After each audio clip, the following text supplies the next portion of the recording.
नाही नाही म्हणे, अरे तेव्हा काहीतरी असं झालं की तू झुरळ मारलं, भिंतीवर झुरळ चाललं होतं, ते तू झुरळ मारलंस आणि त्या झुरळाच्या हातानेच तो लोकांना खायला देत होतास. म्हणलं मग मला हळूहळू थोडी लिंक लागली. मग परत मी डोळ्यावर गॉगल चढवला. मला लिंक लागल्यामुळे प्रकाश उलटं जाता यायचं नाही, असं झालं. खाली तर आमचं भविष्य अंधारात. तर त्यामुळे तर तुला ते आठवलं. मग मला आठवलं. तर मग मला लिंक लागायला लागली की तिने असं पसरवलं होतं की मी झुरळ मारलं आणि त्या झुरळ मारलेल्या हातांनीच किंवा मी जी चप्पल धरली होती त्या चप्पलीच्या हातांनीच घाणेरड्या लोकांना खायला दिलं. तेव्हा मी काही बोललो नाही, कारण म्हणलं असं होऊ शकतं, मी केलेलं नसेल पण असं होऊ शकतं. तू चप्पल हातात नव्हती ठेवली म्हणजे मुळात कोणी असं विचार करेल याचं मला वाटलं नाही. त्यामुळे मी म्हणलं हे काय वेगळंच, म्हणजे कोणी असं म्हणलं किंवा यांच्याकडचं जेवण घाणेरडं होतं तर मला समजू शकतं. पण कुणीतरी त्या वेळेला झुरळ मारून त्याच हाताने जेवायला घातलं, एवढा विचार करणं एवढ्या माणसांकडे वेळ आहे हेच मला माहीत नव्हतं. पण ते मला कळल्यानंतर मग मी घरी जाताना विचार करत होतो. मग माझ्या टेक्निकली सगळी गोष्ट लक्षात आली. मी काय केलं होतं, झुरळ दिसलं, आता मी राईट हँडेड आहे, पटकन मी उजवताना चप्पल उचलली. मी डाव्याने उचलली का चप्पल? नाही, मला नेम लागणार नाही ना. म्हणून मी काय केलं, मी लहानपणी गोट्या पण जेव्हा खेळायचो ना, या हाताने नाही मारता यायच्या मला, कसं इकडून अशा. पण तू डाव्या हाताने ब्रश करतो, तू नेम धरून बघितला पाहिजेस. एकदा बघीन, पण मी मला त्यावेळेची गोष्ट आठवली. पण तू राईट हँडेड की मला झुरळ दिसला, आता ते दिसल्यावर पटकन चप्पल उचलली आणि पटकन मारलं तर. ओके, हे झाल्यानंतर हा हात रिकामा होता आपला.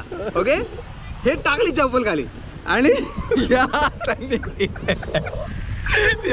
केलं, या हाताने डिश उचलली, अशी डिश मी उचलली आणि असं सगळ्याला जेवायला दिलं. हे सगळं मला आठवलं.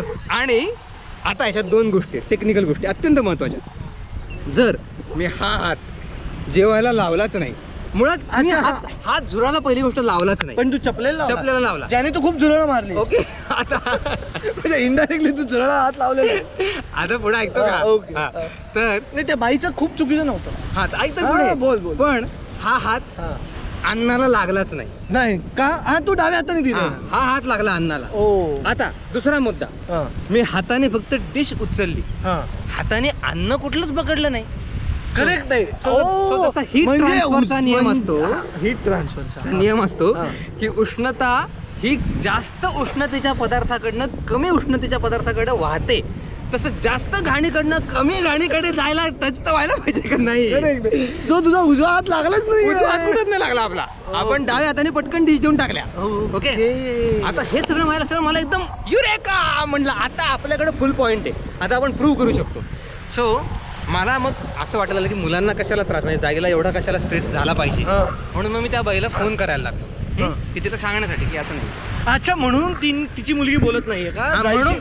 आणि मग तिने काय केलं, मग तिने तिच्या सगळीकडे पसरवायला पण सुरुवात केली की असं असं यांच्या घरी झालं.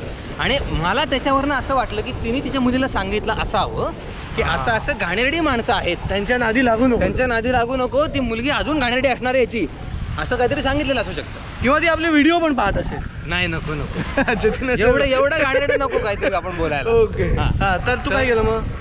तर मग मी तिला फोन करायला सुरुवात केली. आता मी खूप फोन करतोय पण ती एकदाही माझा फोन उचलतच नव्हती. शेवटी मी व्हॉइसमेल सोडला. म्हणजे व्हॉइसमेल सोडायची एक पद्धत असते इथं. मेसेजमध्ये मी आत्ता तुमच्याशी जे बोललो तसं तपशीलवार, कुठला हात वापरला, कुठला हात कशा करता वापरला, 2 हातांचा संगम झालाच नाही. तू लिहून ठेवलं होतं का सगळं? नाही, वेडायच का, डोकं आपलं येड्या, साधी गोष्ट नाहीये ती. मग तू व्हॉइस मेसेज सोडला व्हॉइस मेसेज. व्हॉइस मेसेज नंतर पण तिचा ना मला मेसेज आला ना व्हॉइस आला. त्यानंतर परमेश्वर संधी देत राहतो मित्रा. परमेश्वर हा खूप चांगला माणूस असतो. कोण आहे? परमेश्वर गोदरेज नावाचा. तर तो संधी देत राहतो. तर मला परमेश्वराने परत एक संधी दिली. काय झालं आता? आणि यावेळची संधी खूप भारीतली दिली. झालं असं की दुसऱ्या एका बर्थडे पार्टीमध्ये मला इन्व्हाइट केलं होतं, मला आणि जायला.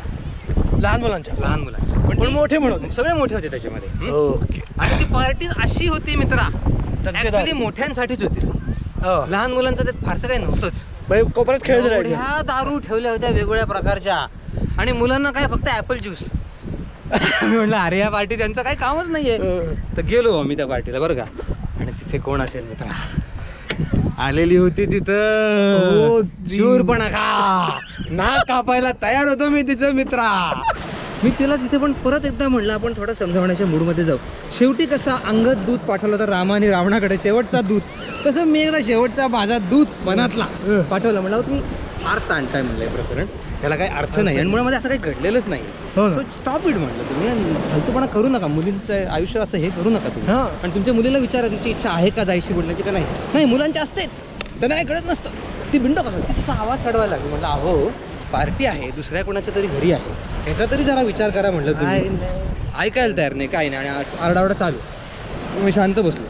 पण जरी मी शांत बसलो तरी माझ्यातला शेरलॉक होम्स नाही शांत बसतो. बापरे, मी कंटिन्युअस तिच्याकडे ऑब्झर्व करत होतो. म्हणलं का ऑब्झर्व करतो? सांगतो ना, जो दुसऱ्यांच्या अंगावर शिंतोडे उडवतो त्याच्या आयुष्यात थोडा तरी चिखल असतोच.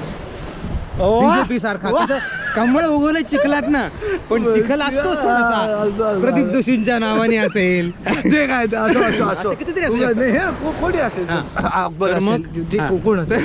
तर मग त्या प्रकारामध्ये मी कंटिन्युअस तिच्याकडे बघत होतो आणि खाणं पिणं आलं, सगळं चाललंय, सगळे मुलं धमाल करतायत आणि तिला काहीतरी थोडीशी दारू चढल्याची झाली म्हणून ती कडेला जाऊन बसली. दारू लय प्यायची. हा पण मी पीत दारू पिणं चालतं. पीत मी तिच्याकडे बघतोय. ओके, तिने काय करावं काय असं मी युगांडातल्या किंवा कुठल्याही जगातल्या माणसाला करताना पाहिलेलं नाही. त्याची परिस्थिती काही असो. ओकळी का ओकळी नाही मित्रा, तिने हळूच नाकात बोट घातलं. नाकात सगळेच बोट घालतात. नाकातला ऐवज बाहेर काढला आणि तो जो ऐवज आहे चमकणारा चिकट पदार्थ तो तिने शेजारी सोफ्याला मस्त लावला. आणि मित्रा ते जसं मला दिसलं मी पळत गेलो. पळत तिच्या अंगावर म्हणलं थांब 2 मिनिटं इथंच, तू थांब म्हणलं. आणि बघून ठेवते CCTV कॅमेरा आहे सगळं बघून थांब म्हणलं. थांब म्हणलं काय केलं म्हणलं, तुम्ही काय केलं तर दाखवा मला. काय केलं तुम्ही आता इथं? तर ती म्हणलं काय केलं म्हणजे काय. मी बसले. म्हणलं नाही, मी म्हणलं 2 मिनिटं इकडे या. म्हणलं त्या माझा मित्र ज्याची मुलीचा बर्थडे त्याला बोल इकडे. म्हणलं तुम्ही पटकन तू इकडे सगळ्यांना बोलायला. म्हणलं 2 मिनिटं. ही बाई म्हणलं माझ्याबद्दल पसरवते की मी असं घाणेरडे आणि आमच्या घरी घाणेरडेपणा चालतो जुरळ वगैरे सांगते. म्हणलं ही बाई हिने काय केलं माहिती का तुम्हाला. म्हणलं आता हिने हिच्या नाकात बोट घालून काढला मेकूड आणि शेंबूड आणि तो म्हणलं तिने पलीकडे चिकटवलेला मी स्वतः पाहिलं म्हणलं हिला. आणि मी म्हणलं मी आई शपथ सांगतो आणि माझ्यावर नसेल विश्वास तर आता CCTV काढा. म्हणलं आपण खोटं नाही बोलत. म्हणलं बाकी सगळे धंदे करतो, खोटं नाही बोलत कधी. आणि बाई काय म्हणली बघ. ती बाई म्हणते नाही हे नाहीच. म्हणलं मग हे चमकताय ते काय आहे, हे काय हिरे लावलेत का म्हणलं सोफ्याला, हे काय सांगा मला. नाही म्हणे काय मला माहित नाही, हे माझा काही संबंधच नाही ह्याच्याशी वगैरे हे ते. मला मित्रा इतकं डोकं फिरलं. म्हणलं अरे माझे सगळे तुझ्या नादरी बोट ओले झाले रे माझे. गोव्याच्या अरे सूर्य इकडे वर जाऊ इकडं. अरे बूट ओले झाले माझे. काय माझं काय ओलं झालं त्या दिवशी येणे. आणि मग माझं काय झालं मला राग अनावर व्हायला लागला. मला कळेल ना की मी हिला सांगतो ही बाई मान्य का नाही करत आहे म्हणून मी. आणि त्यामुळे माझं डोकं जास्त फिरलं. मी म्हणलं हिने मान्य केलं ना तर आपण इथे संपून टाकू विषय. पण ते नाही माझा काही संबंधच नाही हे तिने नाकात हे काय केलं नाही. हा म्हणजे खून करून सवरून नंतर म्हणणार का माझा काही संबंधच नाही. प्रूव्ह होतंय तरी नाही म्हणणार का आय विटनेस बाय नाही. मित्रांनो माझं इतकं डोकं हल्लं. मी तिला म्हणालो शेवटी मग शैतानी दिमाग जागा होतं ना. जगात म्हणलं DNA टेस्ट आहे. म्हणजे रक्त, लघवी, थुंकी, संडास, मळ, मेकूड, केस, त्वचा या सगळ्यावरनं ही गोष्ट कुणाची आहे ही सापडवण्यासाठी DNA टेस्ट करतात. फार महत्वाचं. म्हणलं आत्ताच्या आत्ता हे म्हणलं मी एका कुपीत बंद करतो म्हणलं आणि आत्ता घेऊन जातो डॉक्टरकडं आणि DNA टेस्ट माझ्या पैशाने करू म्हणलं. माझ्या पैशाने करू काय हरकत नाही. हे proof व्हायला पाहिजे. तू ते घेतलं काय केलं. नाही मी म्हणलं मी घेणार आहे. आपण आत्ताच्या आत्ता घ्यायचंय. मग ते आडेवेडे घाले, हे असलं काहीतरी करायचं नाही, हे किती घाणेरडे पण आहे, एवढे छोटे कुठे असं करतात का हे ते. म्हणजे छोटी गोष्ट म्हणजे तू केली आहे हे पहिलं मान्य कर, मी केलेलीच नाहीये पण गोष्ट छोटी आहे. म्हणलं अशी कशी गोष्ट माझ्यासाठी मोठी म्हणलं. आणि म्हणलं मला नाही लाज वाटत घाणेरड्या गोष्टींची. मी म्हणलं आता टिश्यू पेपर आणतो, उचलतो ते तुमचं जे काही तुमच्या शरीरातनं बाहेर आलंय ते, आणि ते या डबीत टाकतो. आता मी काय झालं ते घेतलं घेतलं तू हा, ते? आणि ते डबीत टाकलं. कुठल्या डबीत टाकलं? एक प्लास्टिकची डबी होती तिथं, त्याच्यात मी ते टाकलं. तिथं आता सगळं सांगतो ना खाण्यापिण्याचे पदार्थ, त्याच्यात एक डबी होती, घेतली पटकन काढून टाकलं त्याच्यात, झाकण बिकण लावायला लागलो. सोफ्यावरचं काढून हा पिशूने झाकण बिकण लावलं. आता खिशात घालायला लागलो, त्या बाईनं धरला डबामध्ये मित्रा माझ्या हाताबरोबर, आणि झटापट मित्रा डबीवरनं झटापट. मी म्हणलं अहो या डबीत सोनं नाही दडलेलं, सोडा ती डबी. ते म्हणे नाही मी नाही सोडणार ही डबी. म्हणलं आत्ताच्या आत्ता डबी सोड, नाही तर तुला मारतो. आणि तिची माझी मारामारी मित्र, तिने मला असा धरला डबी काढून घ्यायला त्या बाईने. आणि ती बाईची थोडी डिप्पाड वगैरे होते, माझं काही आणि माझी शक्ती कमी, मी तिला गुदगुल्या करायला लागलो मित्र, तिने सोडावं म्हणून. आणि या झटापटीत काय झालं, ती डबी उडाली आणि तिकडं दाल मखनी होती. दाल मखनी मध्ये हे मक्कन डायरेक्ट गेलं टपकन मित्रा. त्या भांड्यात मोठी कढई होती रे, त्याच्यात त्याने केटरस आणलेलं होते, त्याच्यात जाऊन पडलं ते.